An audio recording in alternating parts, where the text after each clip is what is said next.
Coming up on the Suze Orman Show, an emotional, really emotional Suze Intervention. I kind of have lost my passion. I've lost direction. I've lost focus. You say you're working. Oh, please give me a break, Drea. Let's get real here. You're telling me you're lost. You don't know what to do. You don't want to do anything. And you ask me, can I afford it?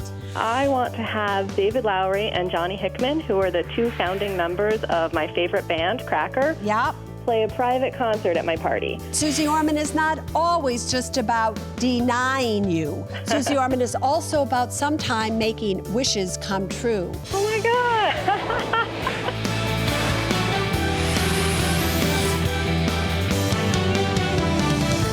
Hi, everybody. I'm Suze Orman, and you are watching The Suze Orman Show. Tonight, I want to start by talking to you, about your own personal circumstances, whether they are financial, emotional, spiritual, psychological, personal, I don't care. Every single circumstance that you're in my opinion, is to give you a lesson that you need to learn from. You are not powerless human beings. You are not victims to your circumstances. Your circumstances are there for you to learn from. I personally believe everything happens for the best. It is a gift if you're just simply willing to unwrap it. So I want you to understand, it's not until you take responsibility for the situations that you may be in that you will ever be able to truthfully turn them around. And that brings us tonight to our first Suze Intervention. Let's start with me giving a little bit of some sisterly support.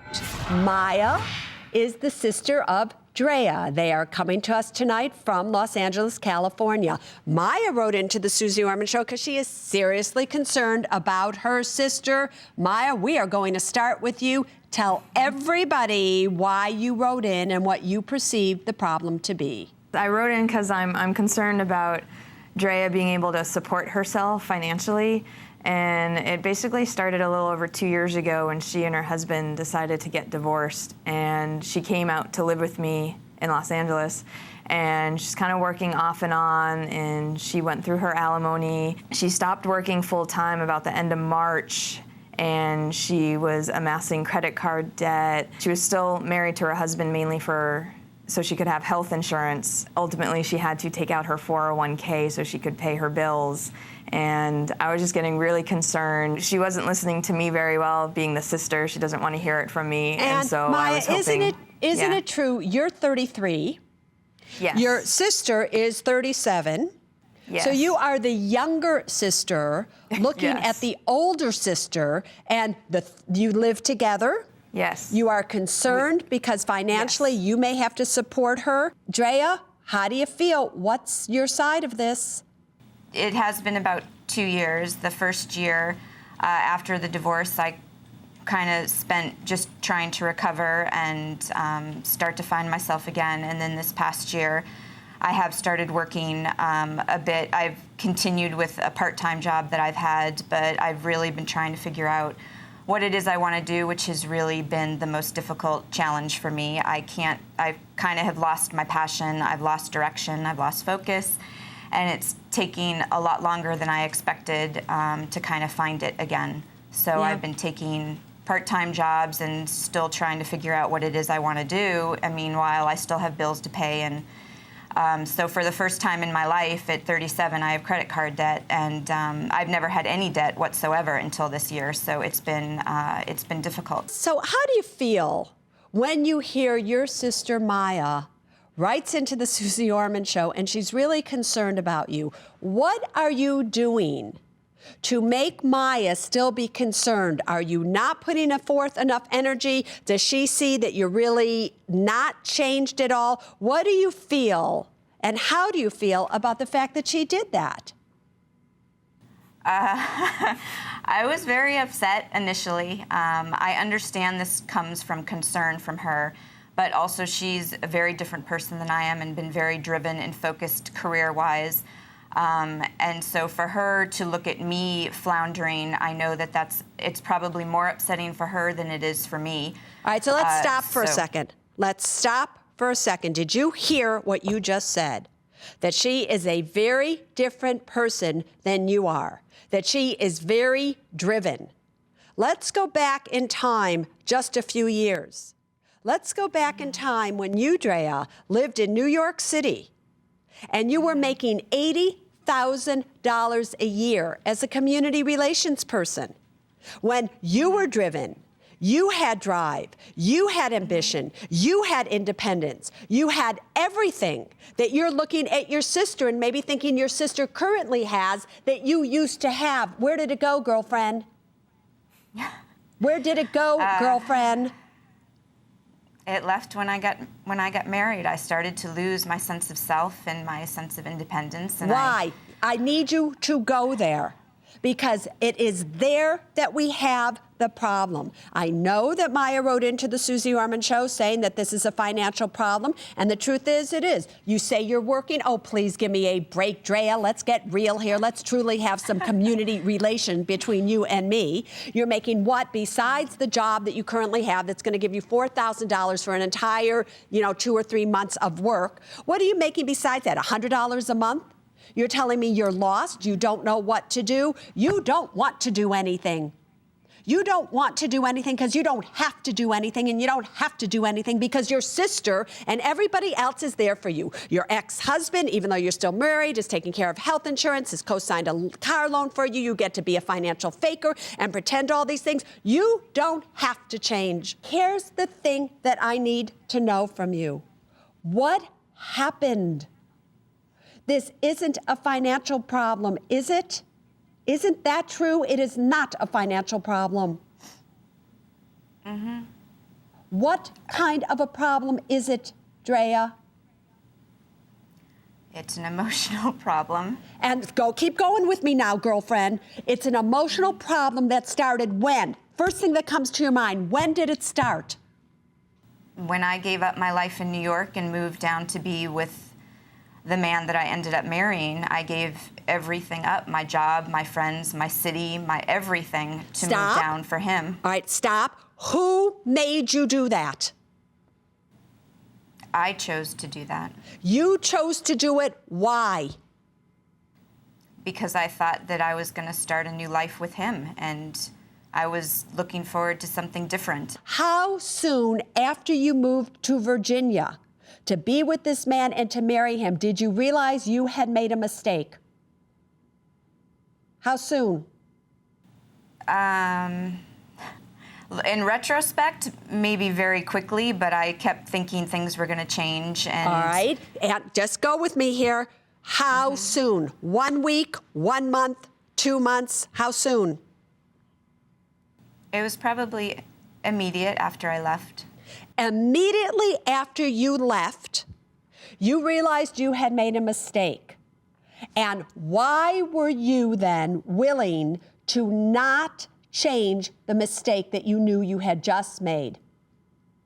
Because I was committed to my relationship with him, and I loved him. I really thought that things were going to work out, and I was going to find myself down there. Were you shocked when one day he said to you, "This isn't working and I want a divorce"? Yes, because I didn't look at it as a mistake. It was just go there with me. Come on, girlfriend. Because I was committed to this, and I was very trusting in the relationship, and I really thought that we were going to be able to pull through it. No, you didn't. You actually thought you had made a mistake. You knew it within the very first few weeks of being there. You didn't know what else to do, and you didn't want to acknowledge that you had made a mistake. So in the hopes of maybe it changing, you stuck with it. But you knew the entire time, oh, powerful Drea, because you are powerful, you knew you had made a mistake. You just didn't want to acknowledge it, correct? Correct. I thought I had invested too much in this new direction that I was taking. Going in. And it got worse and worse and worse. Mm-hmm. Do you see that you are doing the exact same thing now? No. You are making, in my opinion, a mistake by not going for a job, by not really working, that everything's going to be okay. You can take money out of a 401k. Your husband's still going to be paying for your car. You can be hidden from yourself thinking this is going to be okay, and you know it's not going to be, don't you? Mm-hmm. Eventually, yes, it's not. You could take a stance and turn everything around right now and act like the truly driven woman that I know you used to be when you were making $80,000 a year quite a few years ago. But everything, your money that you had in retirement, your family, whatever it is, your ex-husband who's continuing to pay for things, the boyfriend that you currently have that takes you out and does everything, all of those things are preventing you from the end destination that you deserve to be at, which is your powerful self again. I can't change that. The therapists haven't been able to change it. The life coaches can't change it. There's only one person, my dear Drea, that can change it, and it is you. Do you agree with me? Yes. Say it like you mean it. Say it like you can find a voice. Yes, I hear you. No, not do you hear me. Do you agree with me or disagree with me? I agree with you. Then let's have an action plan. Let's create a new truth for yourself. One line that every time your fear creeps up into your heart and into your head that says you're less than, every time you decide to punish yourself for not listening to yourself, that you have something to say to get you over, truthfully, this ridiculous situation that you yourself have put yourself into. So tell me, what is your greatest fear in life right now? Of failing. Of failing. I want you to create a new truth that is directly opposite to that fear. Since you said your fear is failing, your new truth is going to be something like, I am more successful than I ever dreamt possible. I am more successful than I ever dreamt possible. Say it. I am more successful than I ever dreamt possible. Say it like you mean it. Say it like you mean it. I am more successful than I ever thought possible. All right, than I ever dreamt possible. Than I ever dreamt possible. All right? Here's your homework. I want you to write that 25 times a day. I want you to scream it at the top of your lungs 25 times a day. I want you to look in the mirror before you go to sleep at night and repeat it silently to yourself, looking back at yourself 25 times a day. Every time you think you're going to fail, I want you to say your new truth. I want you to commit to me right here and right now that you are going to do this every single day for the next 30 days. Can you commit that? Yes. Yes. Maya, do you hear me? Yes. Will you make sure that she does it? Can you do it with her every day for the next 30 days? Sure.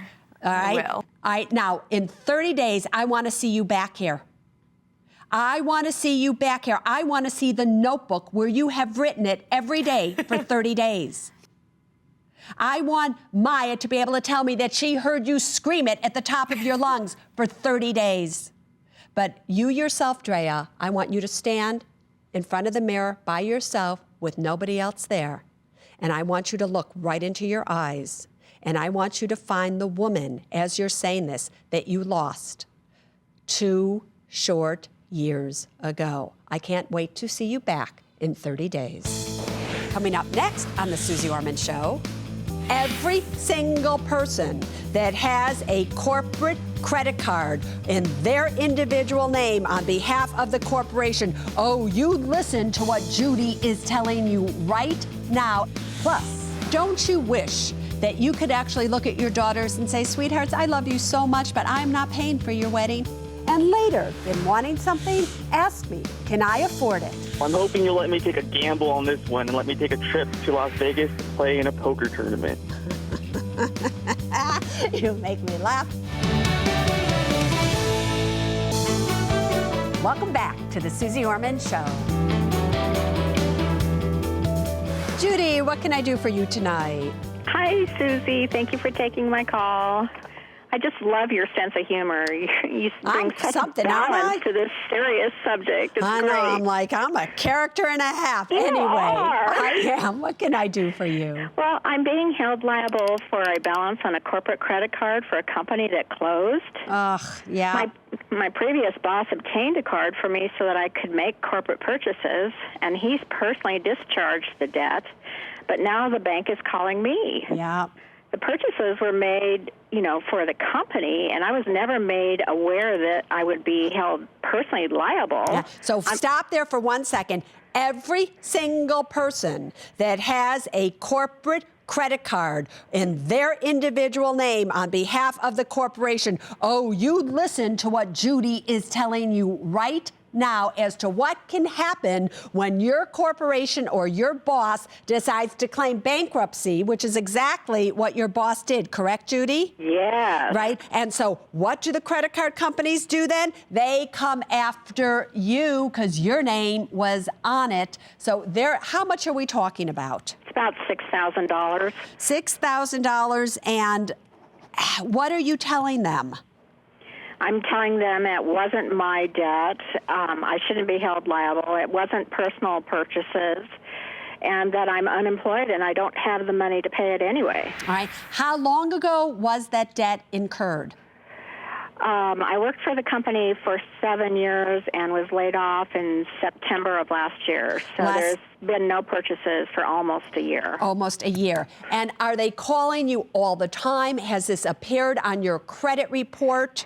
They're threatening to put it on my credit report, but the last time I checked, it still wasn't there. So I'm wondering if I can head that off some way. So you can't head it off, but what you can do is continue to check your credit report, continue to check your FICO scores, and see if it absolutely does appear. If it appears on your credit report, you can challenge it. Now, who cares about your credit report and your FICO score? Truthfully, what you really need to care about is, are they going to come after you by suing you to get this money? If you, in my opinion, continue to tell them you are unemployed, you have no money, you're 100% honest with them, chances of them coming after you for this money are nil.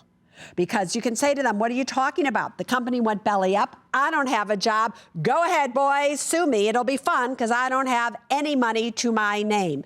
Just keep telling them that, since it is true, and therefore they will not come after you if you ask me. You never know, maybe I'm wrong here, but continue to therefore then check your credit report and see if they happen to go so far to put it on there. If they do, at least you can then, challenge it by sending in something at that point in time.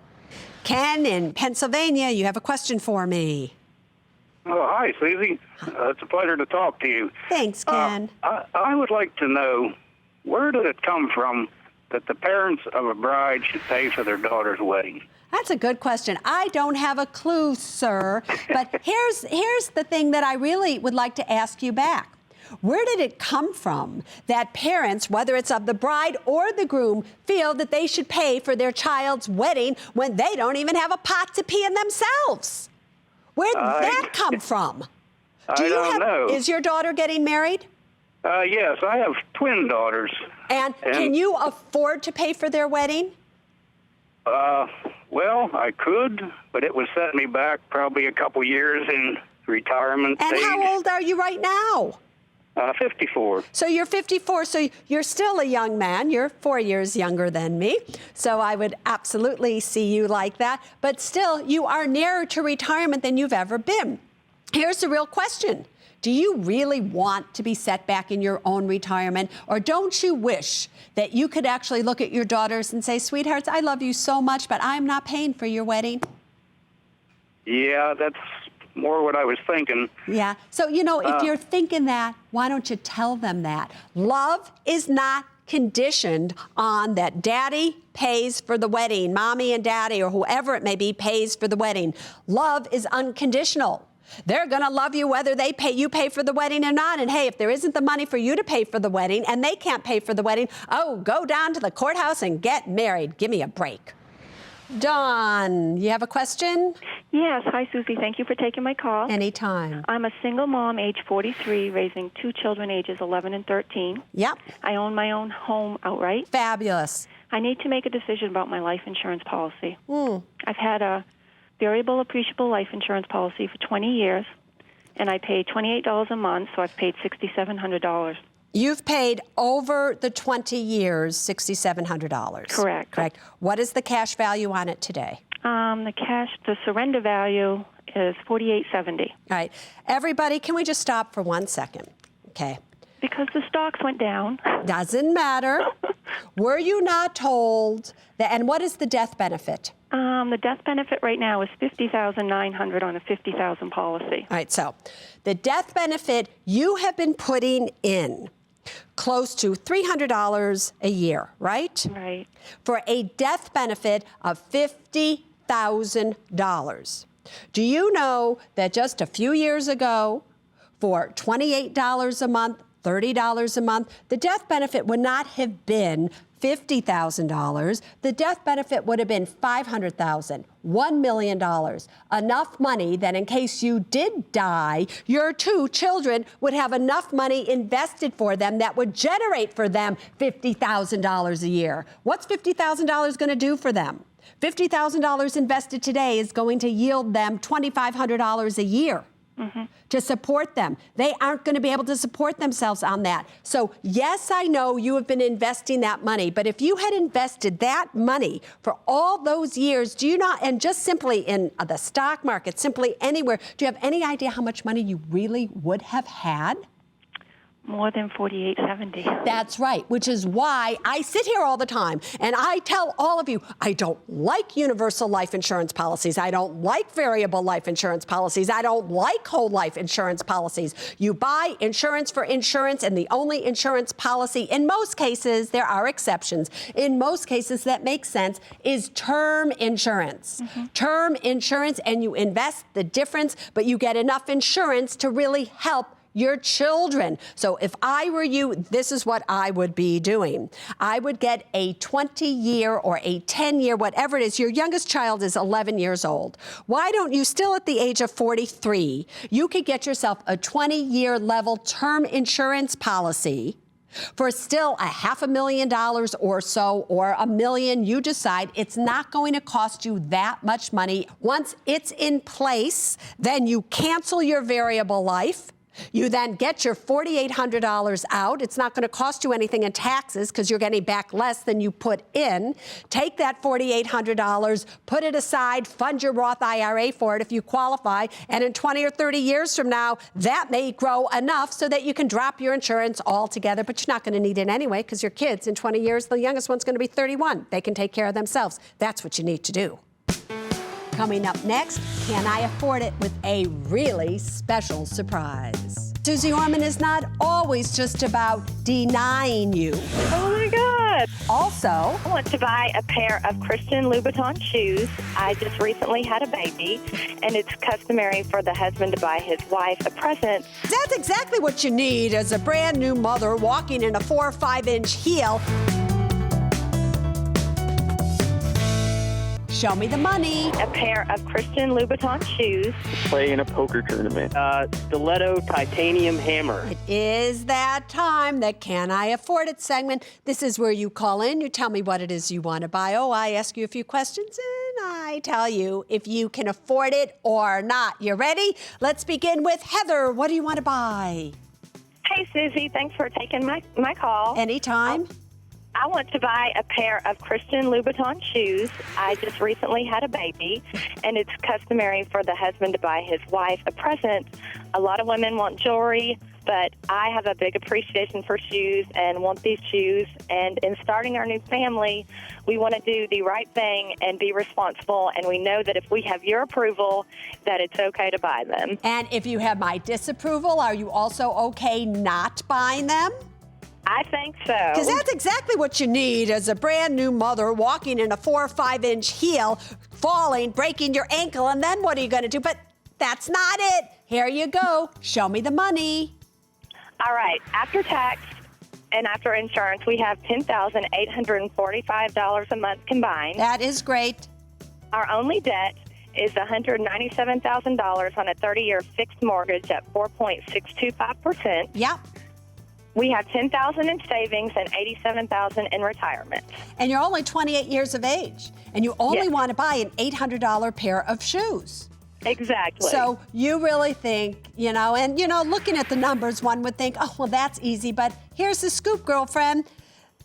You are denied. And the reason that you are denied is that you are a brand new mother. If you want to do the responsible thing, before you go out and waste $800 on a pair of shoes, you want to make sure that you have at least an 8-month emergency fund. Anything can happen at any time to either one of you, to both of you. You do not have at least 8 months of an emergency fund, according to my calculations. So to make this simple, to do the responsible thing is you are not going to buy those shoes. Ryan, what do you want to buy? Hi, Susie. Thanks for taking my call. Tell me what you want to buy, boyfriend. Well, I'm hoping you'll let me take a gamble on this one and let me take a trip to Las Vegas to play in a poker tournament. You make me laugh. For $1,200, you want me to let you go to Las Vegas. Have you ever played in a poker tournament before? I've played in some smaller ones, but I'm hoping to go to Vegas to play in a bigger one and hopefully pay for the trip itself. And when you played in the smaller ones, did you win? I won a couple. A couple. Did you win more than you lost, or did you lose more than you won, financially speaking? Oh, I already know the answer to that question. Show me the money. Show me how $1,200 right now, if you put that away for 40 years, you're only 23 years of age, are you not? If you put that $1,200 away for 40 years at an 8 or 9% annual average rate of return, you're talking about $43,000 without any gamble whatsoever. So show me the money. Okay, well, I make $1,900 a month in take Denied. You are denied. You are just denied straight off. You are not going to take almost 1 month after taxes to go to Las Vegas and do all of that. Are you kidding? I'm not even going to let you go there. I care enough about you that you are just denied. Forget about it, boyfriend. Karen, what do you want to buy? Hi, Susie. Hi, Karen. I love your show, Susie. Don't butter me up, girlfriend. Go right for the kill here. What do you want to buy? I want to buy custom-made bras because I work in the banking industry, and it's kind of embarrassing having to constantly pull up my bra straps while I'm talking to my customers. Can I just ask a really personal question? Sure. What size are you? I am exactly a 42 double F. Approved. Absolutely approved. You don't even have to show me the money. Listen, 42 double F. I feel for you, and you should have special bras. It's only $200. There's many reasons you should have it. Men, maybe you understand that, maybe you don't. But I can tell you, you are approved. Go ahead, enjoy it. I would do it if I were you. All right, Colton, what do you want to buy? I want to paint my 1968 Firebird. You want to paint your 1968 Firebird for $5,000, right? Correct. Have you had this Firebird since 1968? No, I bought it when I was 17, so I've had it for 12 years. And how much did you pay for it? I think when I bought it originally, it was $2,700. So you want to spend almost twice what it costs you to purchase it to paint it. All right, no judgments here. In fact, when's the last time you drove this thing? I drove it around the block this last weekend, but prior to that, out on the street, it's been since we got married, which was about 8 years ago. What the hell's the matter with you? Why don't you just sell the piece of junk? Oh, sorry. Show me the money. Okay. Well, take-home pay is $6,050 a month. Yep. Have a 30-year fixed loan of $406,000 at 6 1/8. Yep. A $78,000 home equity line of credit. It's 6.85. You like to spend money, don't you? You are some financial firebird, if you ask me. Go on. And have $45,000 in savings and $109,000 in retirement. All right, denied. These are simple today. You are not challenging me at all, anybody. This is a simple denied. You do not have enough in an emergency fund to spend $5,000 painting a car that you haven't even driven in the past 8 years, except around the block last weekend, simply because you knew you were calling into the Can I Afford It segment on the Suze Orman Show, and that I was probably going to ask you. Wrong. Just sell it and do yourself a favor. Get rid of it. All right, Julie. Hi, come Suze. on, you're my last hope here. What do you want to buy? Well, this fall I'm turning 30 and my husband's turning 40, so we're planning a big 70th birthday party. Oh, I love that. Well, me too, and I want it to be really awesome. So I want to have David Lowery and Johnny Hickman, who are the two founding members of my favorite band, Cracker, play a private concert at my party. Cracker's been my favorite band since I was 12, and I just think it would be really amazing to have them give an intimate house concert for my birthday. So is $9,000 for all four of them, or for just two of them, Dave? No, just two of them. So just you want David and Johnny to do it? Yes. All right. David's kind of cute, isn't he? Yeah, they're both pretty cute. Pretty yeah. cute. All right. Have you ever seen him in person at all? I have, in fact. And you would just die if David, for instance, just played you a tune, wouldn't you? So you really want to see him playing you a birthday song, yeah? Yes, they even have a song called Happy Birthday to Me, and it's one of my favorites. All right. So show me the money. I want this for you. I want this for you more than you have any idea. But $9,000, that is a lot of birthday songs. Yes, all right. that is. That Go is a on. pretty big present to myself. So show me the money. Well, my husband and I share expenses, but we keep separate finances. Yep. So my take-home pay is $54.55 a month. Good. Yes. We have two mortgages on our house. The first one has a balance of $409,000, and that's a 30-year loan at a fixed rate of 5.875. Okay. Then the second loan has a balance of $67,000, and that's a 15-year loan at a fixed rate of 7.875. Yeah. Then I'm responsible for a car loan for $17,000. Yeah. And that's at 6.65%. And I have $26,000 in savings in sort of liquid cash. And you're going to be 30, and he's going to be 40, and this is your birthday. How can I deny you for your birthday? Oh, but I can. I think you can. are really, really denied. You're denied, and here's a denied for your husband. But with that said, my dear Julie, this is going to be your birthday. And Suze Orman is not always just about denying you. Suze Orman is also about sometime making wishes come true. Oh, yeah? And we have coming to you live right now from Atlanta, David Lowery, singing to you personally right here on the Suze Orman Show. Oh my God. Your birthday song, so you better listen up, girlfriend. David, welcome to the Suze Orman Show. David Lowery from Cracker, everybody. Yay, thank you. Hello, Julie. I'm Hi, sorry David. you couldn't get your I'm sorry you couldn't get your birthday wish and afford me and Johnny. Maybe you can afford just me, but here it goes. Happy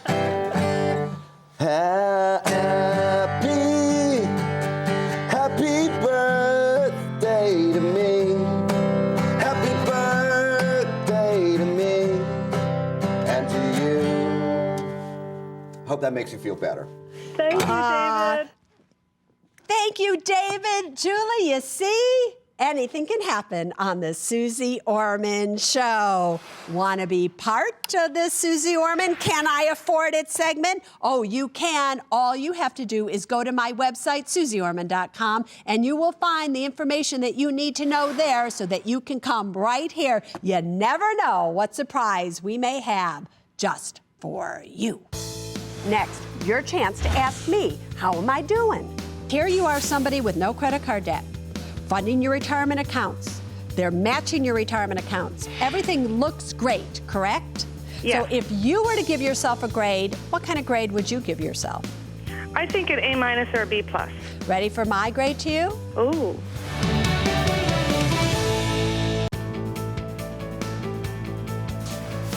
Welcome back, everybody, to a new segment on the Suze Orman Show called How Am I Doing? A lot of you have questions.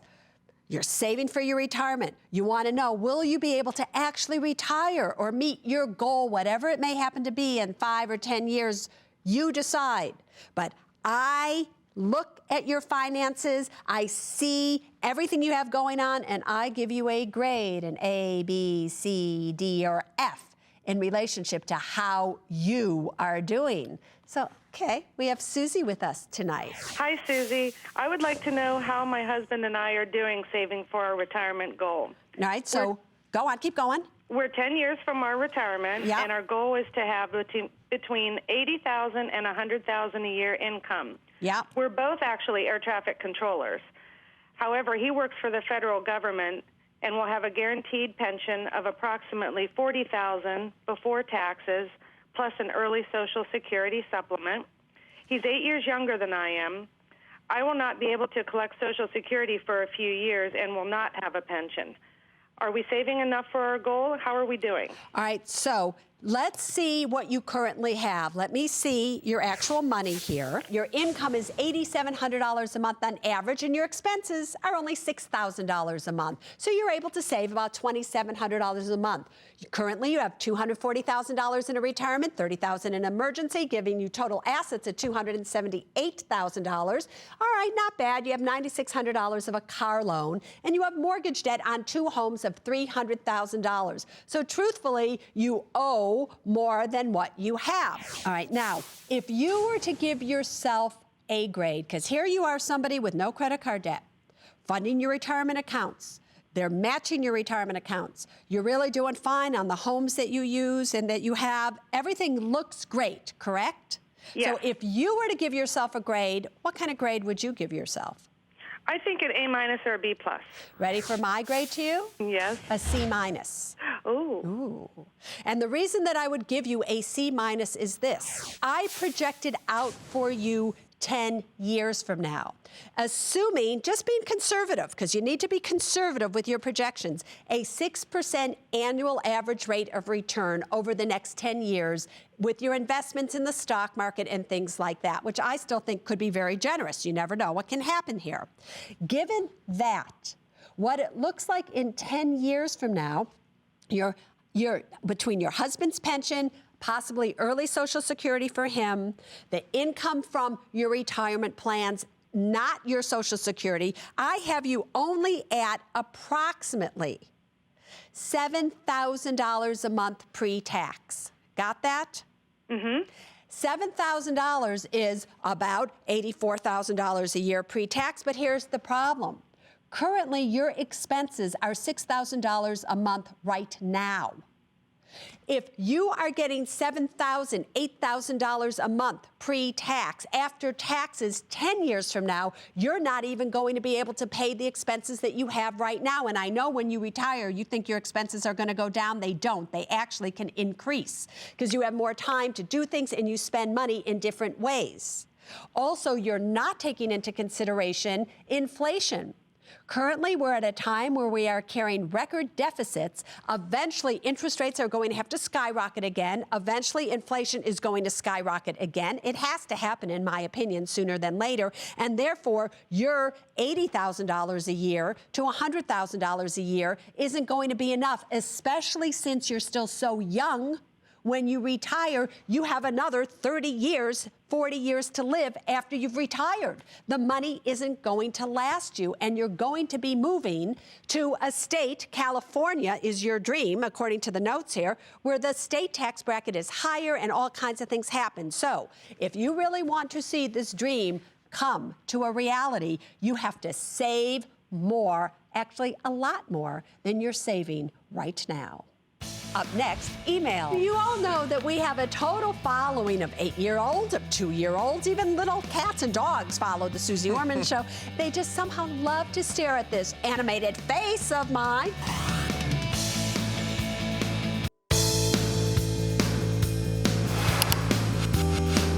Yes, welcome back to the email section of the Suze Orman Show. This is where Lou comes in. I always like when Lou comes in. Oh, that's nice. Yeah, Lou, so do you know the thing about why men pay for their daughter, or, why the female's family pays for it? We were talking about it earlier. It has something to do with a dowry, the times of dowries, but I I don't know. So I have to ask It's not going to happen. It's not going to happen with our wedding, It's that's not, for sure. because you all know Lou is getting married to Lillian. True. We don't know when he's getting married yet, but we don't know who's paying for that I'll wedding. keep you in the loop. All right, fine, thank you. All right. Before we start, we have another child who's just fascinated by you and loves to watch you. What do you think that's about? You all know that we have a total following of 8-year-olds, of 2-year-olds, even little cats and dogs follow the Suze Orman show. They just somehow love to stare at this animated face of mine. So do you have a picture of it? Here's a picture of Sammy. This was sent in by her mother, Clarissa, from Battle Creek, Michigan. And does Sammy watch me every single Saturday night? Every Saturday. It looked like she was handing you some money to invest for it, too. I don't know what that was in her hand. Her bippy, her boopy. What's it called? I don't know. I don't know. All right, ready? Yeah. Ready for the emails now? Amy Fallon, my Binky? executive producer, our executive producer, said Binky. I don't have kids How yet. would you know, Amy? Oh, Dan, who is our director, happens to have a child. So. Filling in the gaps. Yeah, there you go. No, about money. I don't know about babies. All right, go. All right, here we go. Kelly, 48, in Melbourne, Florida. My sister and her husband are close to foreclosure, and they are negotiating with the bank to refinance. The house is worth probably about $50,000 to $100,000 less than it's worth. Would it be better for them to do a short sale and family members, myself and another, buy the house at the lower mortgage? Well, listen, I've been telling you about this strategy. I told you about this once before, so I'm going to try to tell you about it again. Listen closely. Yeah, in my opinion, it would be better to do that. Why? If you refinance a $200,000 mortgage, let's just say the house was, has a $200,000 mortgage on it. You refinance it at a lower interest rate. Okay, you're still financing a $200,000 mortgage. If, however, you were to do a short sale and you were to take that house and with the bank's permission, you sold it for $100,000, let's just say to your relative. They bought it for $100,000. They now carry the mortgage. Here's the good news. They can turn around and they could rent it back to you at whatever it costs them for the mortgage. The mortgage on $100,000 is a whole lot less than a mortgage on $200,000. The property tax on a home for $100,000 is less than one on $200,000. Insurance, everything is less. Then once your FICO score recovers and you can qualify for a loan on your own, I don't think you're going to see interest rates a whole lot higher than they are right now. What can happen is you can turn around and repurchase the home for, let's say, $110,000, $120,000 from your family members or friends. They make 10 or 20% on their money. And you get a house for $120,000 or $110,000, lower property taxes, lower everything. If you can do that, you should absolutely do it. So really, the truth of the matter is, Lou, everybody benefits, especially if the bank allows you to do a short sale. You tell them what you're planning. Don't hide anything. If they say, okay, hey, go ahead and do it. Good plan. I think it's a great plan. I think everybody should listen to me and do it. Right, but then, when don't you think everybody should listen to you? I was just going to say that to you. I was just going to say, I always think all of you should listen to me and do everything that I say, which is why I say what I think you should do. That's right. And now I know what we should do. What's that? Let's go home. All right. Let's go home, but not together. No. No. I go home my way, he goes home That's his right. way, and you're going to go home your way, but hopefully you are still home. Hopefully you're home every single Saturday night to have date night with me so that I can help you with your financial dilemmas. So until next week, there is only one thing that I want you to remember when it comes to your money, and it is this: people first, then money, then things. Now you stay safe.